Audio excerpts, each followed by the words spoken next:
Good morning everyone. आज हम करने वाले हैं 25 मार्च 2024 के the Hindu plus the Indian express दोनों ही न्यूज़पेपर का एनालिसिस। सबसे पहले एक बहुत इंपॉर्टेंट खबर है जो मैं आप लोगों को बताना चाहती हूँ। देखिए, द हिंदू की तरफ से भी, क्योंकि आज होली मनाई जा रही है, तो आप लोगों को भी होली की बहुत बहुत बधाइयाँ। दूसरी बात यह है कि कल द हिंदू का न्यूज़पेपर पब्लिश नहीं होगा, इशू ही नहीं होगा। ऐसी ही कुछ खबर यहाँ पर है इंडियन एक्सप्रेस में, क्योंकि ये हैप्पी होली है तो ये भी छुट्टी लेंगे और कोई भी एडिशन जो है न्यूज़पेपर का वो 26 मार्च को नहीं आएगा। इसका मतलब क्या हुआ कि 26 मार्च को हमारी जो न्यूज़पेपर की वीडियो है वो नहीं आएगी।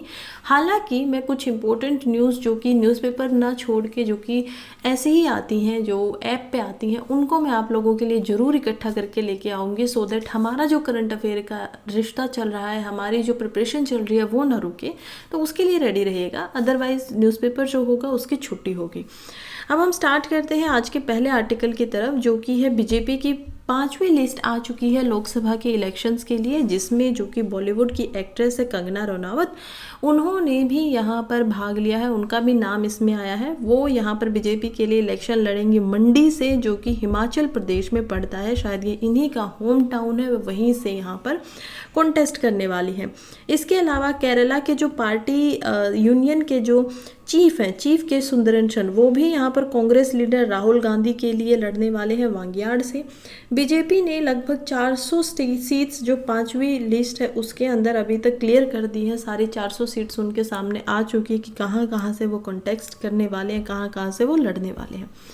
आगे बढ़ते हैं, और आगे बढ़ने से पहले मैं आप लोगों को बता देती हूँ कि किसी को भी अगर मेरे साथ जुड़ना है तो वो जुड़ सकता है मेरे टेलीग्राम के ग्रुप के ऊपर। वहाँ पर आपको जो भी आर्टिकल हम यहाँ डिस्कस करते हैं, जिसके भी प्रीलिम्स के नोट जरूरी होते हैं बनाने, वो आपको वहाँ पर मिल जाते हैं। प्रीलिम्स की छोटी सी नोट्स में आपको वो मिलेंगे। इसके अलावा कोई मेंस के लिए बहुत इंपॉर्टेंट क्वेश्चन है तो वो भी आपको आंसर फॉर्मेट में मिल जाता है। और इसके अलावा जो वीडियो हम यहाँ पर डिस्कस कर रहे हैं उसका पीडीएफ भी आप लोगों तक मिल जाता है।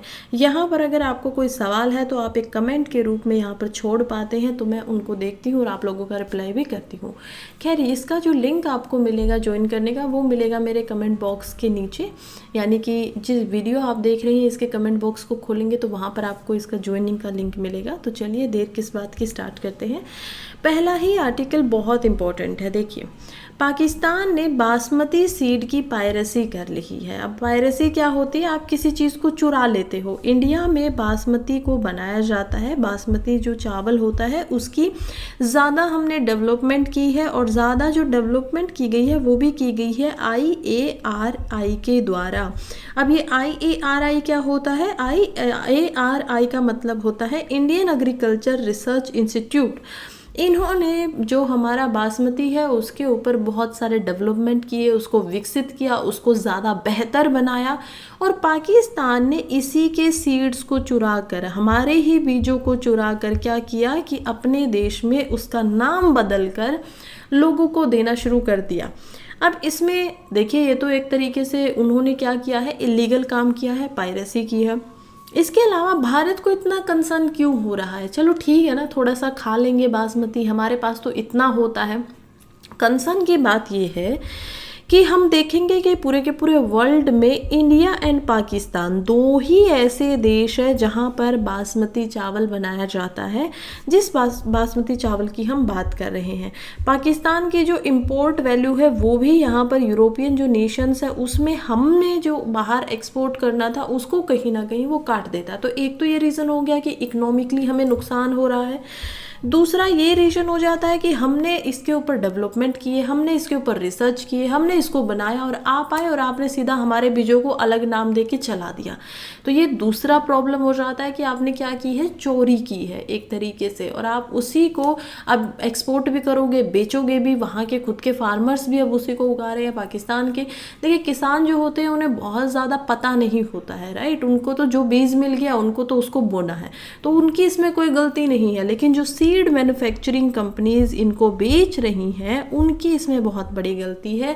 वो इसके ऊपर अब केस चलेगा, वो हम WTO में भी इसको लेकर जा सकते हैं। और क्योंकि हमने पहले ही अपने इंडिया के अंदर भी इसको बहुत ज़्यादा प्रोटेक्ट करके रखा हुआ है।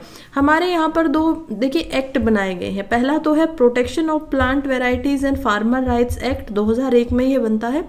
और दूसरा हम देखते हैं जो कि है सीड्स एक्ट अंडर 1996। तो ये सीड्स जो एक्ट है ये क्या होता है, बीज के ऊपर जो एक्ट बनाया जाता है। इन दोनों एक्टों के तहत ये जो बासमती आप बनाते हैं जिसका नाम इंडिया में है पूसा बासमती, इस बासमती को केवल 7 ही स्टेट में इंडिया में बनाया जा सकता है, उगाया जा सकता है। ज्योग्राफिकली GI इंडिकेशन इसको मिला हुआ है, GI डिमार्केटेड है।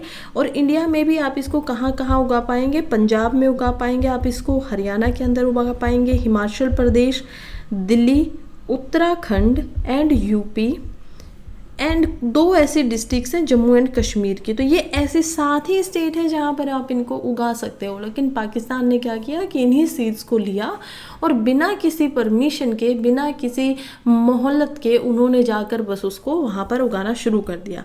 चलिए अब समझते हैं कि पूसा बासमती क्या होता है। देखिए IR जो है वो बहुत समय से इसके ऊपर काम कर रही थी। इवन हम देखते हैं कि पंजाब में जब बातें आती हैं कि पंजाब में बहुत ज़्यादा पोल्यूशन होता है, स्टेबल बर्निंग हो जाती है, तो कुछ साइंटिस्ट का ये भी बोलना था कि ये देखिए एग्रीकल्चर जो साइंटिस्ट होते हैं कि अगर इसको बचाना है, कारण क्या होता है कि नॉर्मली जब हम ट्रेडिशनल बासमती या चावल को बोते हैं तो उसको पकने के लिए 150 से 160 दिनों तक का टाइम चाहिए। अब क्योंकि नई खेती भी बोनी है, नहीं तो टाइम निकल जाएगा। और वैसे ही जो कंडीशंस है वो क्लाइमेट में चेंज हो रहा है, वेदर में चेंज हो रहा है, जिसकी वजह से खेतों में भी जो बोने का सीजन है वो 15-10 अगर पीछे हो जाता है या आगे बन जाता है तो उससे क्या होता है, फसल को नुकसान होता है। इसी वजह से यहाँ पर क्या किया जाता है कि समय से पहले, क्योंकि वो उस स्टबल से जो बचा हुआ यहाँ पर घास रह जाता है चावल को ऊपर से काटने के बाद, उसको क्या किया जाता है, उसको जला देते हैं फार्मर्स, जिसकी वजह से PM 2.5 निकलता है, जिसकी वजह से PM 0.1 भी निकलता है, जो डायरेक्टली आपके लंग्स के अंदर एंटर कर सकता है, आपके जो फेफड़े होते हैं उनमें जा सकता है और वहाँ पर जमा हो सकता है। ये एक बहुत बड़ा चिंता का विषय था। तो कुछ एग्रीकल्चर साइंटिस्ट ने बोला कि क्यों ना आप पूसा की जो वैरायटी है पूसा 44 उसको यहाँ पर लगाए। उसको पकने में 80 से 90 दिन ही लगते हैं या कभी कभी 100 डेज भी लगेंगे, जिसकी वजह से जो टाइमिंग होगी उनके पास ज़्यादा मिलेगी। फार्मर्स के पास जब समय ज़्यादा होगा तो वो जो स्ट्रगल है उसको भी ढंग से उसका निवारण कर पाएंगे। ऐसे ही उसी पूसा की यहाँ पर बात हो रही है। इंडिया में जो पूसा बासमती है उसमें हम देखेंगे कि जो 90% शेयर होता है इंडिया का, हम जो चावल बाहर भेजते हैं उसमें 90% केवल पूसा बासमती को ही एक्सपोर्ट किया जाता है।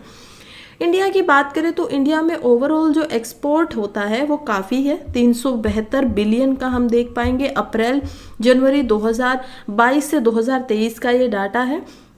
हम देखेंगे कि कैसे जो एग्रीकल्चर प्रोड्यूस हुआ है वो भी यहाँ पर 9.7% से जो एक्सपोर्ट हम कर रहे थे उसकी बढ़ोतरी देखने को मिली। कैसे? क्योंकि 43.4 बिलियन ऐसा था सेम पीरियड में जो हमने भेजा है बाहर की कंट्रीज़ में कि हम यहाँ पर देंगे। अब इंडिया का बहुत बोलबाला है साउथ एशिया के अंदर, साउथ वेस्ट एशिया में भी इंडिया इस बासमती राइस की वजह से, क्योंकि यहाँ पर जो राइस है वो ज़्यादा खाया जाता है। थाईलैंड जैसी कंट्रीज़ में, Vietnam, Myanmar, Laos, Indonesia, Malaysia, यहाँ पर चावल ही मुख्यतः भोजन में आता है। तो इसी वजह से इंडिया का बोलबाला भी यहाँ पर ज़्यादा है। इंडिया यहाँ पर एक्सपोर्ट है वो भी ज़्यादा कर देता है।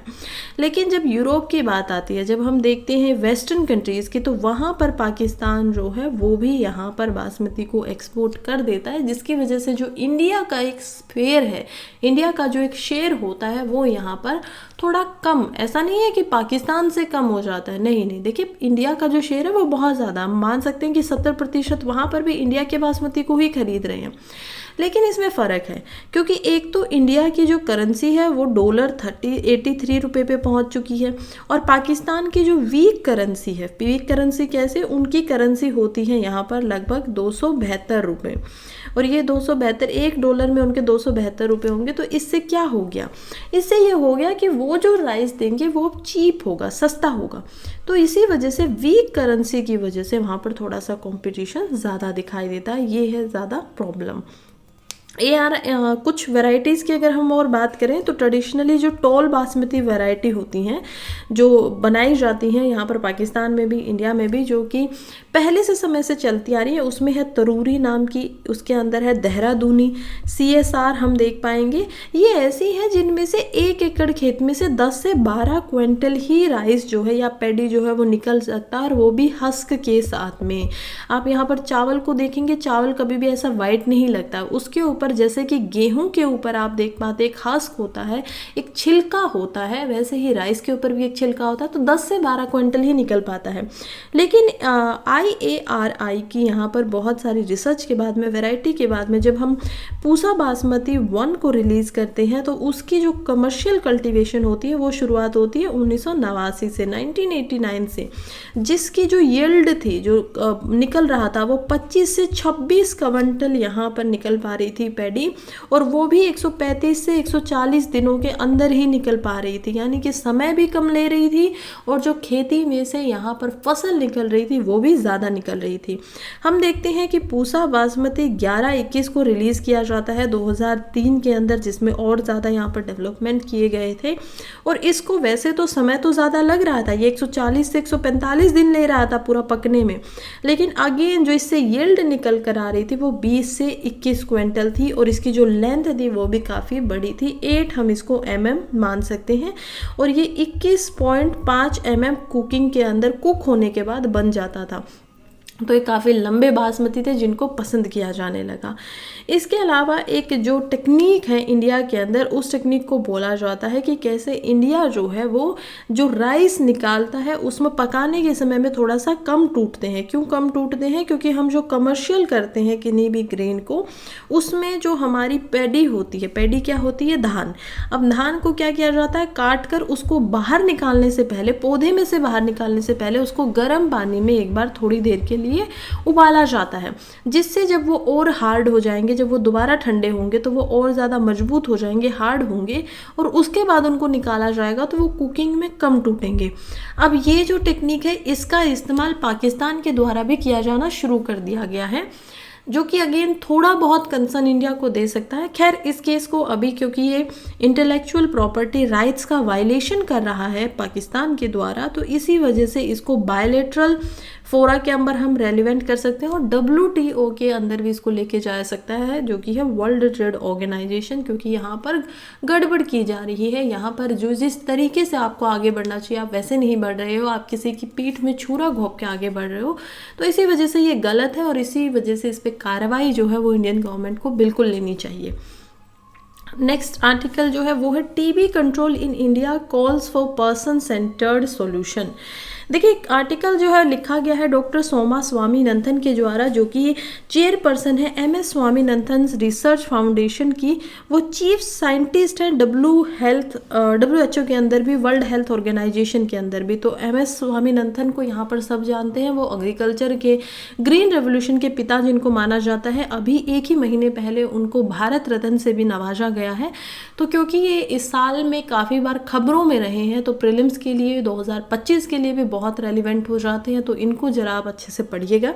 दूसरे जो इनके ऑथर हैं वो है चपाल मेहता, जो कि एक पब्लिक हेल्थ स्पेशलिस्ट है, और खुद ये सर्वाइवर जो हैं TB के रह चुके हैं, तो इसी वजह से उन्हीं के लिए काम करते हैं। अब TB जो है इंडिया के अंदर, जिसको ट्यूबरक्लोसिस बोला जाता है, वो बहुत ही बड़ी हेल्थ चैलेंज है, खास करके मिलियंस लोगों को, लाखों में ये संख्या है लोगों की जिनको इंडिया के अंदर TB है। इंडिया जो TB के बर्डन के वजह से बहुत ज़्यादा दबा हुआ है। 2030 तक इंडिया ने ये सोचा है कि कैसे TB को पूरा का पूरा एलिमिनेट कर देना है, पूरा का पूरा ख़त्म कर देना है इंडिया से। ऐसा नहीं है कि सिर्फ इंडिया में ही TB पाई जाती है, इंडिया की जो हेल्थ अथॉरिटीज़ हैं वो एलिमिनेट करने के लिए बिल्कुल काम कर रही हैं, लेकिन ये जो TB है वो ग्लोबली भी एक चैलेंज है। ग्लोबली भी हम देखेंगे बहुत सारी कंट्रीज़ में TB के बहुत सारे केसेस पाए जाते हैं, लेकिन सबसे बड़ा चैलेंज इसमें यह है कि जिनको TB हो जाता है उनको अच्छे से, एक तो एफिशिएंट हाई क्वालिटी केयर नहीं मिलती है, दूसरा उनको डायग्नोसिस, यानी कि उनको TB है या नहीं है वो टाइमली नहीं हो पाता है, उनका ट्रीटमेंट उनको बेहतर नहीं मिल पाता है, या फिर वो खुद ही नहीं लेते हैं फाइनेंशियल रीजंस की वजह से या वैसे, और जो कलंक लग जाता है किसी TB के पेशेंट को, वो उनको सपोर्ट नहीं दिलवाने पड़ता है। तो ये बहुत सारे इश्यूज़ ऐसे हैं जिसकी वजह से इंडिया के अंदर कॉम्प्लेक्सिटीज़ निकल कर आ रही हैं जब टीबी को कंट्रोल करने की बात आती है। इसी वजह से बहुत ही एक शिफ्ट अर्जेंटली हमें करने की ज़रूरत है सेंटर्स के ऊपर कि कैसे जो ये इतनी पुरानी एंशिएंट डिजीज़ है इसको टैकल किया जा सके, इसको कंट्रोल किया जा सके, इसको काबू में लाके बिल्कुल ही ख़त्म किया जा सके बेसिकली। अब हम चलते हैं कि देखिए जो कोर होता है वो फंडामेंटल रिकॉग्नाइजेशन से होगा। सबसे पहले आपको अगर किसी चीज़ पे काबू करना है तो आपको उसको पहचानना, उसको एक्नॉलेज करना, रिकॉग्नाइज करना बहुत इंपॉर्टेंट हो जाता है। इसकी वजह से क्या होगा, जो इंटरेस्ट होता है पेशेंट का जिसको टीबी हो गया है उसकी ज़रूरतों का ध्यान रखना पड़ेगा, कम्युनिटीज़ को प्रायोरिटाइज करना पड़ेगा, उनको केयर देनी पड़ेगी, उनको समझाना पड़ेगा कि कैसे आप किसी जो पर्सन है उनको टीबी हो चुका है, ट्यूबरक्लोसिस हो चुका है, तो अब उनकी केयर कैसे हो, उनका मैनेजमेंट कैसे किया जाए। बहुत सारे लिव्ड एक्सपीरियंसेस यहाँ पर सामने आते हैं, जैसे कि लिव्ड एक्सपीरियंस जो टीबी के सर्वाइवर हैं, जो जिनको टीबी हुआ था लेकिन अब वो ठीक हो चुके हैं, इंडिविजुअल उन्होंने फाइट की है, तो वो अपने एक्सपीरियंसेस को यहाँ पर सामने आकर बता सकते हैं कि कैसे आप लोगों को हिम्मत नहीं हारनी है। अगर किसी और को टीबी से जो अभी जूझ रहा है उनको अपने एक्सपीरियंसेस को शेयर कर सकते हैं। हम हमेशा ये भूल जाते हैं कि टीबी जो है वो एक एक्चुअली में ह्यूमन क्राइसिस है, एक जेंडर्ड क्राइसिस है, इकोनॉमिक चैलेंज है, सोशल एंड एनवायरमेंटल भी चैलेंज है। तो इन सभी पैमानों के ऊपर यहाँ पर नज़र डालना बहुत ज़रूरी हो जाता है जब आप इसको कंट्रोल करने की बातें करते हैं। ओवर द ईयर्स हम देख पा रहे हैं कि टीबी की जो एमरजेंस है, सर्वाइवर जो हैं वो स्ट्रिक्टली वर्क कर रहे हैं, नीड्स को यहाँ पर सामने ला के रख रहे हैं कि कैसे इनको कितना ज़्यादा न्यूट्रिशनल सपोर्ट चाहिए होता है, क्योंकि आपको टीबी हो गई है तो आपको पोषण की बहुत ज़रूरत होती है, उससे लड़ने के लिए न्यूट्रिशन की बहुत आवश्यकता होती है। इसी वजह से जो इंडियन गवर्नमेंट है वो भी इस काम में लगी हुई है, वो भी जो टीबी के पेशेंट्स होते हैं उनको डाइट प्रोवाइड करती है, देती है कि ये न्यूट्रिशन आप खाइएगा, उसमें एग्स होते हैं, उसमें और न्यूट्रिशन की दालें होती हैं, चीज़ें मिलती हैं। पर्टिकुलरली जो गांव का एरिया है और जो अंडर सर्व्ड एरिया है वहाँ पर क्या होना चाहिए, जो डाइट के साथ साथ में फ्री एंड अफोर्डेबल दवाइयाँ देनी पड़ेंगी। नहीं तो लोग क्या करते हैं कि इसको भी ऐसे ही मान के चल पड़ते हैं कि ठीक है क्योंकि हम दवाइयों को अफोर्ड नहीं कर सकते, खरीद नहीं सकते हैं, तो इस वजह से जो हो रहा है ठीक हो रहा है। तो इसी वजह से क्वालिटी अश्योर्ड टीबी ड्रग्स उनको फ्री में देनी बहुत ज़रूरी है। ये हमारे ही सिटीजन है, हमारे ही देश के नागरिक हैं, हमारी ही ये समस्या हो रही है और इसको एंडेमिक या पेंडेमिक बनने से रोकने के लिए बहुत सारे लोगों को इसको होने से लिए क्या करना चाहिए, जिनको ये हो गया उनकी पर्टिकुलर तरीके से केयर की जानी चाहिए। तो बात यही है कि केयर की बहुत ज़्यादा ज़रूरत है, मोर ह्यूमेन होना पड़ेगा। इसके अलावा टेक्नोलॉजी का इसमें इस्तेमाल हो सकता है। देखिए जब सोशो इकोनॉमिक डिटरमिनेंट्स की बात कर रहे हैं टीबी के लिए कि एक मल्टी सेक्टरल अप्रोच चाहिए, इसके अंदर क्या क्या होना चाहिए, पॉवर्टी एलिवेशन हो ताकि गरीबी हटेगी तो ये बीमारी जो है उसके ऊपर ऑटोमेटिकली काम चलेगा। इसमें क्या होना चाहिए, इम्प्रूवमेंट होना चाहिए आपका न्यूट्रिशन के अंदर, जो पोषण मिल रहा है, जो खाना मिल रहा है लोगों को, अगर उनको सही न्यूट्रिशन होगा तो उनको टीबी वैसे ही नहीं होगी। इसके अलावा जो वेल वेंटिलेटेड हाउस होने चाहिए, हवा जो है वो अच्छे तरीके से आ जाए, लोगों को ऐसा ना हो कि वो किसी फ्यूल की वजह से इस्तेमाल कर रहे हैं, कुछ खाना वाना बना रहे हैं, वेंटिलेशन हो नहीं रहा है, जिसकी वजह से उनको बार बार खांसी आ रही है, जिनकी वजह से उनकी हेल्थ जो है वो डिग्रेड हो रही है। तो ऐसा नहीं होना चाहिए। एयर क्वालिटी बेटर होनी चाहिए। देखिए एयर क्वालिटी को बेटर करने के लिए क्या किया जा सकता है, एक बहुत ही ज़्यादा रिस्पॉन्सिबल होकर सभी लोगों को साथ में मिलकर पोल्यूशन जो करते हैं उसको रोकना पड़ेगा। और ये सारे काम करने के बाद ही अगर टीबी जो है उसको रिड्यूस किया जा सकता है। तो मल्टी सेक्टर, ऐसा नहीं है कि सिर्फ आप दवाइयाँ दे दोगे और उससे टीबी ठीक हो जाएगा, क्योंकि पिछले 20 से 30 सालों में ये तो कर ही रहे हैं ना, फिर भी केसेस कम तो नहीं हो रहे हैं। तो इसी वजह से आपको हर जो अलग अलग यहाँ पर सेक्टर है उनके ऊपर काम करना पड़ेगा। टेक्नोलॉजी का इस्तेमाल कर सकते हैं, इनोवेशन, क्योंकि अभी टीबी केयर के अंदर यहाँ पर प्रॉमिसिंग दिखाई दे रहे हैं। AI को अडोप्ट किया जा सकता है डिजिटल हेल्थ सोल्यूशन प्रिवेंशन के लिए, टीबी के डायग्नोसिस करने के लिए, टीबी के पेशेंट्स के ऊपर सर्विलेंस रखने के लिए, तो ये एआई इसमें बहुत अच्छा अपना जो भूमिका है वो निभा सकती है।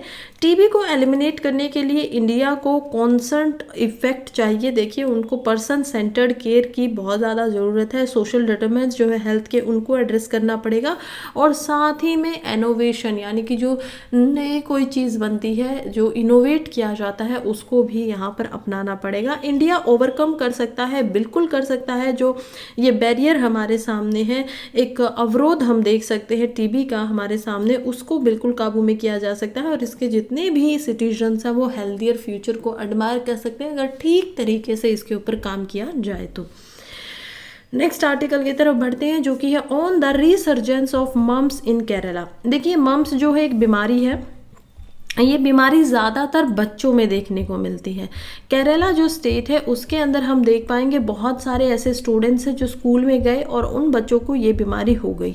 अब ये बीमारी के सिम्टम्स क्या होते हैं, चलिए ज़रा उसको समझते हैं। इस बीमारी में क्या होता है कि बच्चों को हेडेक हो जाती है, पेन होता है जॉइंट्स के अंदर, उनकी जो पेट्रोइड ग्लैंड्स है वो सूज जाती हैं। इसके अलावा जो एपिटाइट होता है, मान लीजिए उनकी जो भूख होती है वो उनको ख़त्म हो जाती है, उनको खाने का मन नहीं करता, बुखार आता है, ड्राई माउथ रहता है, क्योंकि उनकी जो सलाइविया की यहाँ पर ग्लैंड होती हैं वो दोनों ही तरफ से सूज जाती हैं। आप बाहर से अगर किसी बच्चे को देखेंगे तो आपको लगेगा कि उसके जो गाल हैं वो सूजे हुए हैं, लेकिन एक्चुअली में जो स्वलन आई है वो किस में आई है, सलाइवेरी जो ग्लैंड है उनके अंदर। यानी कि अब जो सलीवा जो निकलता है आपके मुंह में वो भी उससे कम हो जाता है, जिसकी वजह से माउथ बहुत ज़्यादा ड्राई रहता है।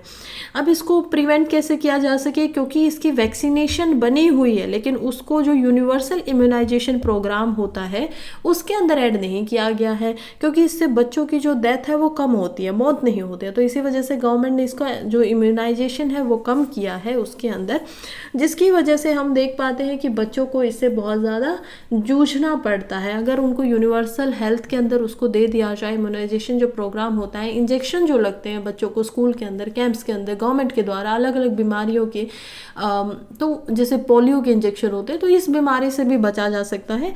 हालांकि अगर मान लीजिए आप पहले बचाव नहीं कर पाते तो क्या करेंगे आप, अगर किसी बच्चे को ये हो जाता है तो उसको बेड रेस्ट देना चाहिए प्रॉपर। इसको ठीक होने में कम से कम 2 से 3 हफ्ते का समय लग जाता है, तो इसी वजह से प्रॉपर उनको बेड रेस्ट मिले, उनको फ्लूइड ज़्यादा मिले पीने के लिए, खाने के लिए। उनका जो पैरासीटामोल होता है वैसे भी आप कोई मेडिसिन दे सकते हो जिससे पेन और जो फीवर है वो कम हो सकता है।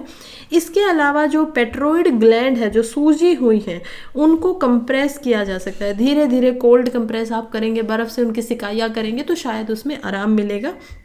सॉफ्ट एंड इजी जो स्वेलन फूड किया जा सकता है, जैसे कि सूप होता है या दलिया होता है, कुछ प्योर्ड वेजिटेबल को बना दिया जाता है, तो ऐसा ही दीजिए ताकि उनके गले में उनको पेन ना हो। और ऐसे बच्चों को आइसोलेशन में रखना चाहिए, क्योंकि देखिए मम्प्स क्या होता है ना, प्रीलिम्स के लिए इंपॉर्टेंट है, तो इसी वजह से आपको, क्योंकि जीएस पेपर 3 में भी हेल्थ हमारा जो है वो यूपीएससी में इंपॉर्टेंट एक सवाल है, तो उसको रोकने के लिए, उसको समझने के लिए हमें ये सारे आर्टिकल पढ़ने पड़ते हैं।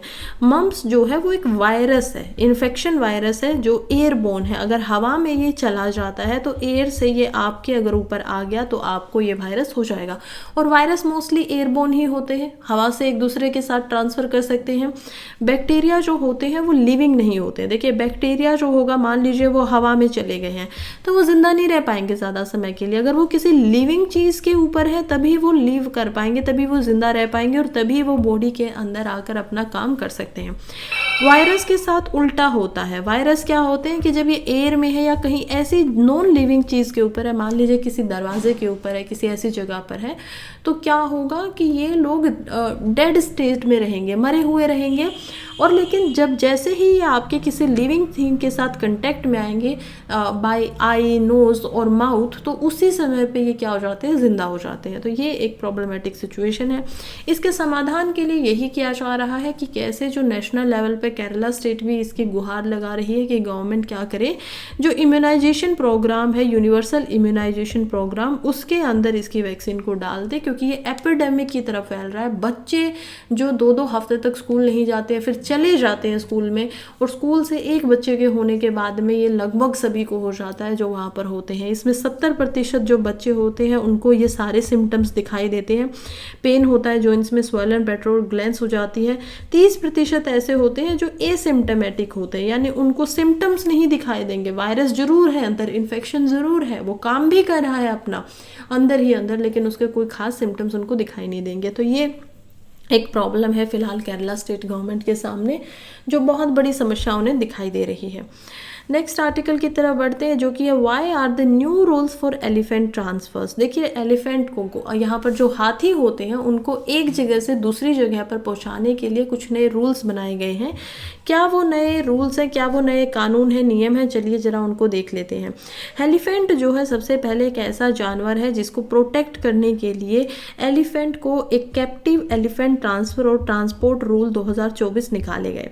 अब कैप्टिव एलिफेंट क्या होते हैं, जिनको पकड़ के रखा जाता है, या तो वो जूज़ में हो सकते हैं, किसी चिड़ियाघर के अंदर है, या फिर वो किसी, हम देखेंगे कि नेशनल पार्क के अंदर है, या फिर वो कहीं किसी इंसान के पास है, क्योंकि हाथियों का जो एक हम हिस्ट्री देख पाते हैं रॉयल उसके अंदर उनको रखा जाता था।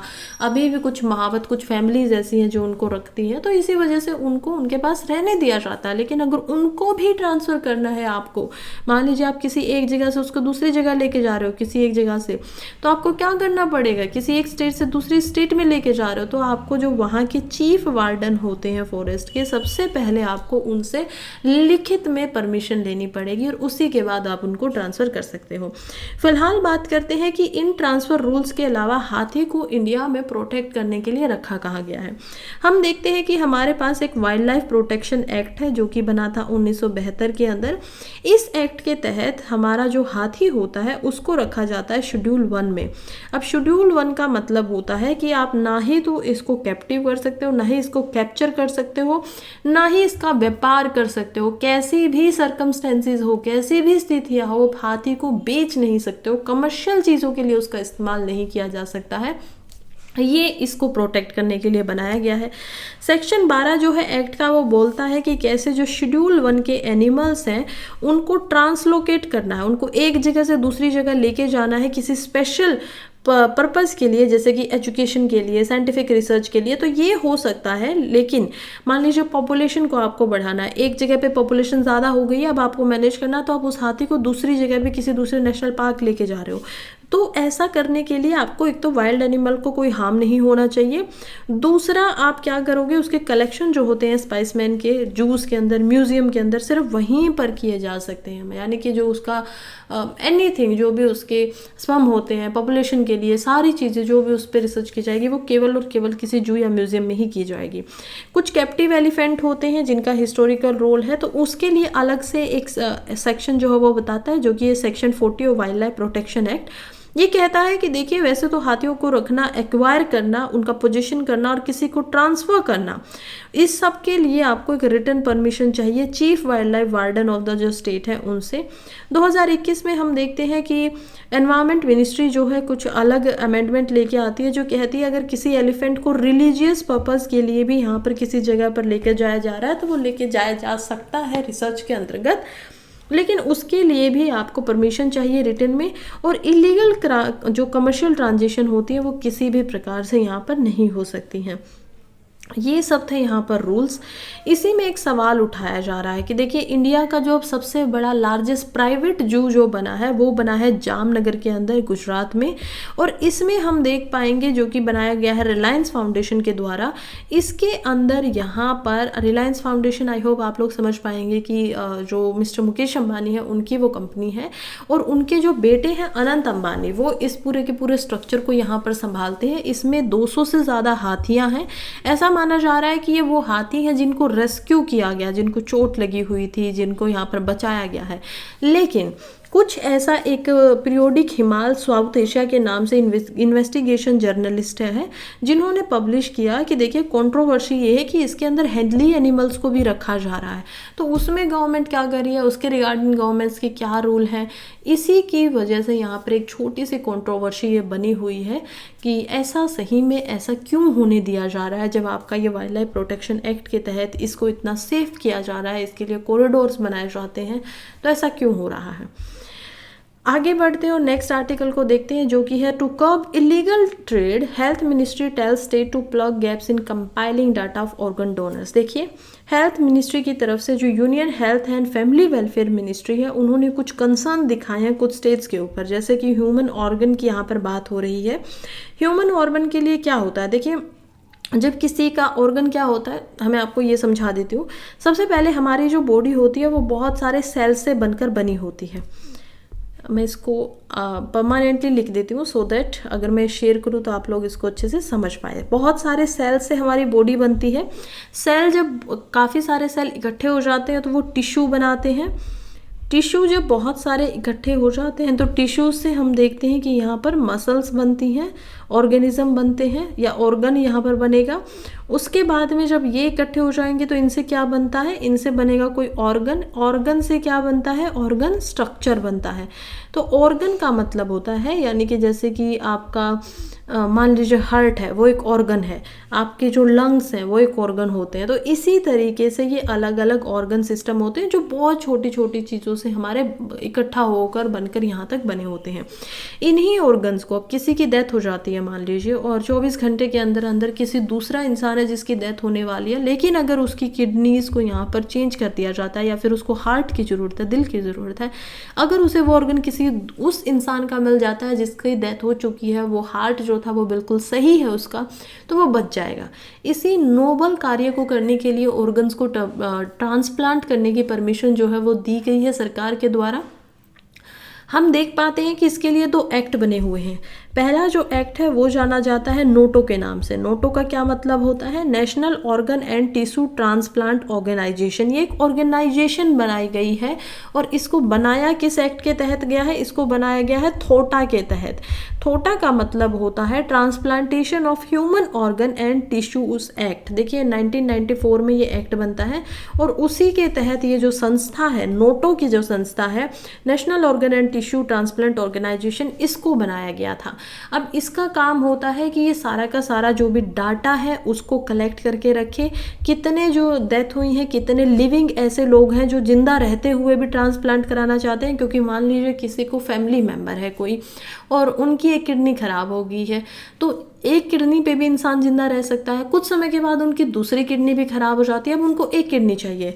तो जो क्लोज रिलेटिव होते हैं, मान लीजिए आपकी कोई बेटी है या बेटा है उस इंसान का, या कोई बहुत ही क्लोज रिलेटिव है, उन्हीं की फैमिली में से है, तो वो उनको अपनी एक किडनी मैचिंग में दे सकते हैं। अब दोनों ही जिंदा है, इनमें किसी की डेथ नहीं हुई है, ये होता है लिविंग ट्रांसप्लांटेशन। तो इसमें क्या हो रहा है कि लिविंग जो है वो अपना दे रहे हैं, उसका पूरा डाटा यहाँ पर रिकॉर्ड करके रखा जाना चाहिए।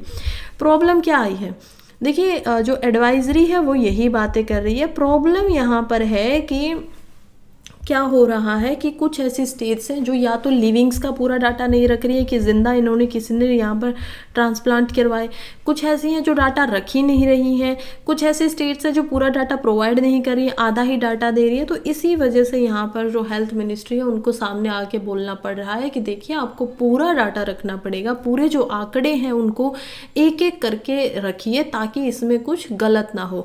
क्योंकि यूजुअली क्या होता है, लोग पैसे के लिए अपने ऑर्गन्स को बेच देते हैं, या फिर जो ऑर्गन्स होते हैं बिना बताए, बिना फैमिलीज को बताए, जब पोस्टमार्टम होता है किसी बॉडी का तो उनसे ऑर्गन चुरा लिए जाते हैं और फिर उनको पैसे में जिसको भी ज़रूरत है उनको बेच दिया जाता है। तो ये सारी ही प्रैक्टिस बहुत गलत है, ऐसा नहीं होना चाहिए। उसी के ऊपर काबू रखने के लिए यहाँ पर पूरा का पूरा जो डाटा है, जो गैप्स हैं, उनके ऊपर यहाँ पर एडवाइजरी रखी जा रही है, कड़ी सख्त नज़र रखी जा रही है। नेक्स्ट आर्टिकल की तरफ बढ़ते हैं जो कि can good sound help coral island recover from bleaching. देखिए सबसे पहले यहाँ पर आपको कोरल्स के बारे में समझना पड़ेगा। कोरल्स एक्चुअली में होते क्या हैं, कोरल्स जो होते हैं वो पानी में जीने वाले एक ऑर्गेनिज्म है। आपने ये जो छोटे छोटे सुंदर तरीके के आप इनको देख पा रहे हैं, ये है कोरल ब्लीचिंग। अगर आप इनको ब्लीचिंग के अलग तरीके से देखते तो ये कैसे दिखाई देते हैं, ये बहुत ही हरे भरे सुंदर रंगीन रंगों से दिखाई देते। कोई पिंक होता है, कोई ब्लूइश होता है, कोई पर्पल होता है। और ये कैसे बनते हैं, तो कोरल जो होते हैं वो एक ऑर्गेनिज्म से बनकर मिलते हैं, यानी कि एक पॉलिप नाम का यहाँ पर ऑर्गेनिज्म होता है। और ये जो पॉलिप होता है ये एक्चुअली में बहुत ही ऐसे लिक्विडी सा होता है। मान लीजिए आप इसको हाथ में लगाएंगे तो जैसे आपने जेली फिशेस देखी है उसी तरीके का ये आपको दिखेगा, क्योंकि इसको पानी में ज़िंदा रहना है। तो इसी वजह से ये कैल्शियम से क्या करते हैं, जन्म से ही इनका, जैसे कछुए के ऊपर आपने देखा होगा एक स्केलेटन ऊपर होता है उसकी बॉडी को, फ्रेजाइल बॉडी को प्रोटेक्ट करने के लिए, वैसे ही इनके पास भी एक स्ट्रक्चर होता है। इसके जो पूर्वज होते हैं जिनकी डेथ हो जाती है वो उन स्ट्रक्चर्स को छोड़ते रहते हैं बाद में, और ये क्या करते हैं, उन्हीं को इकट्ठा करके क्या बना लेते हैं, अपनी कॉलोनी बना लेते हैं। कॉलोनी से यहाँ पर मतलब होता है कि ये एक सोशलाइज्ड एनिमल या ऑर्गेनिज्म हम इसको बोल सकते हैं। सोशल इनको रहना बहुत पसंद है। अब इसके अंदर आप बहुत सारे इनको देख पाएंगे जो कि पॉलिप्स की हम यहाँ पर बात कर रहे हैं। ये सिम्बोटिक रिलेशन बनाकर रखते हैं। देखिए सिम्बोटिक रिश्ते का क्या मतलब होता है कि उससे दोनों को फायदा हो रहा हो। तो सिम्बोटिक रिलेशन ये बना के रखते हैं एल्गाई के साथ में, जिसको यहाँ पर जूप्लैंथनिज्म भी बोला जाता है, जूजंथाइली भी बोला जाता है, और साथ में ये अपना खुद का यहाँ पर बनाते हैं। तो इसी वजह से इसको सिम्बोटिक रिलेशन बोला जाता है। अब इसमें सिम्बोटिक कैसे होगा, ये क्या करेंगे, इनको रहने के लिए एल्गाई को या जूजंथाइली जो एक ऑर्गेनिज्म है उनको रहने के लिए ये स्ट्रक्चर देंगे, घर देंगे कि आप यहाँ पर रह लीजिए, हमारे टिश्यूज में रह लीजिए, कोई बात नहीं है। एल्गाई बदले में इनको खाना देगी, फूड देगी, क्योंकि एल्गाई क्या करती है, आपका जो ऑक्सीजन जो होती है, और साथ ही में जैसे ही ऊपर से आप देख पाएंगे कि सनलाइट आती है तो वो उससे खाना बनाती है, साथ से खाना लेकर आती है। इस तरीके से दोनों ये जीवन यापन अपना करते हैं।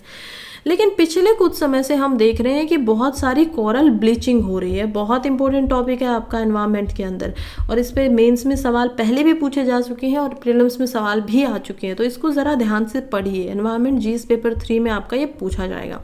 कोरल ब्लीचिंग कब होता है, देखिए कोरल जब ब्लीचिंग की हम बात कर रहे हैं तो कोरल ब्लीचिंग का सीधा सीधा मतलब है कि एल्गाई जो है किन्हीं कारणों की वजह से वो कोरल से अलग हो जाती है। उससे अलग होती क्योंकि कोरल्स को फूड नहीं मिल पा रहा है, तो इसी वजह से क्या होगा, उनका जो रंग था, जो खूबसूरत रंग उनको मिला था एल्गाई के साथ एक रिश्ता बनाने की वजह से, वो कलर उनसे छिट जाता है, जिसकी वजह से वो ग्रे हो जाते हैं। अगर कुछ समय तक दोबारा एल्गाई उनके पास ना आए तो वो ग्रे से डायरेक्ट यहाँ पर ब्लैक हो जाएंगे और उनकी क्या होगी, डेथ हो जाएगी। तो हम देख पाते हैं ये होता है कोरल ब्लीचिंग। लेकिन अब ये एल्गाई इनसे अलग क्यों होती है, सोचिए जरा ऐसा क्यों होता होगा। इसका कारण है हीट स्ट्रेस। जैसे ही यहाँ पर हीट ज़्यादा होगी, हीट जो है गर्मी ज़्यादा होगी, उसी समय से ये उनसे अलग हो जाएगी।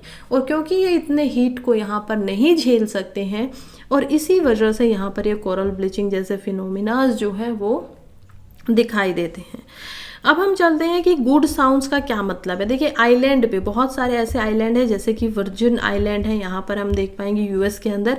ऑस्ट्रेलिया की जो सबसे इम्पोर्टेंट, वर्ल्ड की जो सबसे ज़्यादा कोरल रीफ है वो है ग्रेट बैरियर रीफ, यानी कि यहाँ पर पूरे के पूरे जो कोरल्स है उन्होंने उसको ढका हुआ है। इतने सारे कोरल्स वहाँ पर है, वो वर्ल्ड में सबसे लार्जेस्ट है। और इंडिया में हम देख पाएंगे लक्षद्वीप आइलैंड जो है वो भी कोरल से ही बनकर बना हुआ है। तो ये ऐसे हमें कोरल्स बहुत सारी अलग अलग जगहों पर दिखाई देते हैं। हमें पता चला है कि जो कॉलोनी होती है वो एक दूसरे से जब ये बातें करते हैं, सोशलाइज एनिमल है तो एक दूसरे से कॉन्वर्सेशन करते हैं, तो ये साउंड के थ्रू करते हैं, अपने आप से क्या करते हैं, साउंड निकालते हो, तब ये कम्युनिकेट करते हैं। कुछ ऐसे साइंटिस्ट हैं जिसने अभी देखा कि इनका जो साउंड होता है, जब एक हेल्दी कॉलोनी होती है जहाँ पर सब कुछ अच्छा चल रहा है, तो इनका साउंड पर्टिकुलरली अलग तरीके का होता है, और जहाँ पर अनहेल्दी हो जाती है, जहाँ पर एल्गाई इनको छोड़कर चली जाती है, तो उनका साउंड अलग तरीके से आता है। साइंटिस्ट ने सोचा कि क्यों ना यहाँ पर एक अलग तरीके से हम ऐसे सिस्टम को रखें जिसमें से हेल्दी साउंड आए, क्या उससे इनके ऊपर जो अनहेल्दी अब हो चुके हैं, जो बीमार हो चुके हैं, उनके ऊपर कोई असर होगा। ये किया गया तो कोशिश में पता चला कि साउंड जहाँ से हेल्दी का आ रहा था वहाँ पर धीरे धीरे ज़्यादा कोरल जो है वो इकट्ठा होने लगे, वहाँ पर पॉपुलेशन बढ़ने लगी उस साउंड के आसपास, और उससे पीछे जाते जाते कोरल्स की जो संख्या है वो कम होने लगी। तो ऐसा कुछ आपको ये डायग्राम दिखाई देगा अगर हम देखेंगे समुद्र के नीचे जाकर, तो पानी में ही क्योंकि ये बनते हैं। और हालांकि इसको अभी ठीक नहीं किया जा सकता। कारण क्या है, देखिए ग्लोबल वार्मिंग की वजह से बहुत सा कुछ हो रहा है। ऑलमोस्ट ग्लोबली वार्मिंग बहुत ज़्यादा बढ़ रही है, टेम्परेचर बढ़ रहा है, जिससे जो सी होते हैं उनका जो लेवल है वो बढ़ रहा है। इसकी वजह से कुछ तुलवा जैसे आइलैंड है, तुलावा जैसे जो आइलैंड है, हम देख पाएंगे कैसे वो यहाँ पर बिल्कुल पानी के अंदर सबमर्ज होने वाले हैं। पहला ऐसा आइलैंड है जो सबमर्ज हो चुका है। और ऑस्ट्रेलिया ने बोला है कि आपके जब भी ये पूरा का पूरा पानी में डूब जाएगा, तब यहाँ के जो लोग हैं इस आइलैंड के, वो ऑस्ट्रेलिया के अंदर आकर रह सकते हैं, क्योंकि ऑस्ट्रेलिया के बिल्कुल पास में ही ये आइलैंड आपको दिखाई देगा। तो ये सारी चीज़ें हम देख पा रहे हैं कि कैसे इसके बहुत सारे नेगेटिव इफेक्ट होते हैं, क्योंकि राइज भी बढ़ रहा है तो ग्लोबल का टेम्परेचर जो है सी के अंदर वो भी बढ़ रहा है, जिसकी वजह से हर जगह पर, चाहे वो वर्जिन आइलैंड यूएसए की बात हो, चाहे हम देखेंगे कि ऑस्ट्रेलिया के ग्रेट बैरियर रीफ जो है उसकी बातें हो रही हो, या फिर इंडिया के लक्षद्वीप की बात हो रही हो, इन सभी जगहों पे कोरल ब्लीचिंग हो रही है, जो कि एक चिंता का विषय है। क्योंकि ये मरीन ऑर्गेनाइजेशन जो है, मरीन जो इकोसिस्टम है, उस सभी को यहाँ पर बदलाव कर रहा है, चेंजेस लेकर आ रहा है। बढ़ते हैं आज के आखिरी आर्टिकल की तरफ, जो कि है how Holi is becoming warmer than before, what a new study says. देखिए, कहा जा रहा है कि होली जो है वो अब क्या हो रही है, बहुत ज़्यादा गर्म हो रही है। पहले क्या होता था, 1970 की अगर हम बात करें तो मार्च और अप्रैल दोनों ही महीने ऐसे थे जहाँ पर टेम्परेचर जो था वो ठीक रहता था। ऐसा रहता था कि अभी ठंड जस्ट जा रही है और गर्मी की शुरुआत होती ही नहीं थी।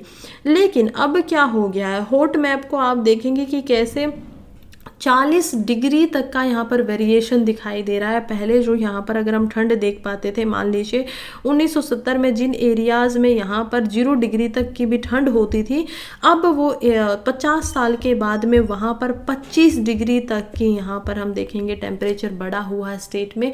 जैसे कि राजस्थान, गुजरात, महाराष्ट्र, कुछ ऐसी स्टेट्स हैं जो बहुत ही इस चीज़ से गुजर रही हैं, उनको टेम्परेचर जो है वो काफ़ी ज़्यादा हाइयर रिस्क यहाँ पर दिखाई दिया है। 1970 से ही ये स्टडी में पता चल रहा है कि इतनी गर्मी हो क्यों रही है। प्राइमरी रीजन यही है, ग्लोबल वार्मिंग बढ़ रही है, इसी वजह से प्राथमिक कारण यही है कि इसी वजह से गर्मी हो रही है बार बार। और ग्लोबल वार्मिंग बढ़ कैसे रही है, ग्रीन हाउस गैसेस की वजह से। देखिए, ग्रीन हाउस गैस का क्या काम होता है, ग्रीन हाउस गैसेस का काम होता है कि सन की जो वेव्स आती है वो आती हैं शॉर्ट वेव्स, यानी कि छोटी वेव्स के रूप में वो आएंगी। और शॉर्ट वेव्स में जब वो आ जाती हैं एटमॉस्फेयर के अंदर तो वो उनको एंटर करने देती हैं, लेकिन जब पृथ्वी से लगकर जब वो वेव्स वापस जाती हैं और वो लॉन्ग वेव्स में जाती हैं, तो अब एटमॉस्फेयर में क्या होता है कि इन लॉन्ग वेव्स को यहाँ पर ट्रैप कर लिया जाता है गैसेस के द्वारा, क्योंकि ये लॉन्ग वेव्स में तो निकल भी नहीं पा रही हैं बाहर। और ये जो ग्रीन हाउस गैसेज है, जैसे कि मीथेन इसमें हो गया है, कार्बन डाइऑक्साइड जो वो भी इसमें आ जाता है, क्लोरोफ्लोरो यहाँ पर है, तो ये सारी की सारी ऐसी गैसेज है जो इनको बाहर नहीं जाने देती है, जिसकी वजह से यहाँ का जो टेम्परेचर है, क्योंकि यहाँ पर अब ये जो सन की रेस से बनने वाली जो हीट है वो ट्रैप हो रही है बार बार, तो ये बढ़ रहा है, जिसकी वजह से हम देख पाएंगे कि इसका पूरा का पूरा असर अर्थ के ऊपर भी होता है। तो इसी को हीट बजट भी बोलते हैं।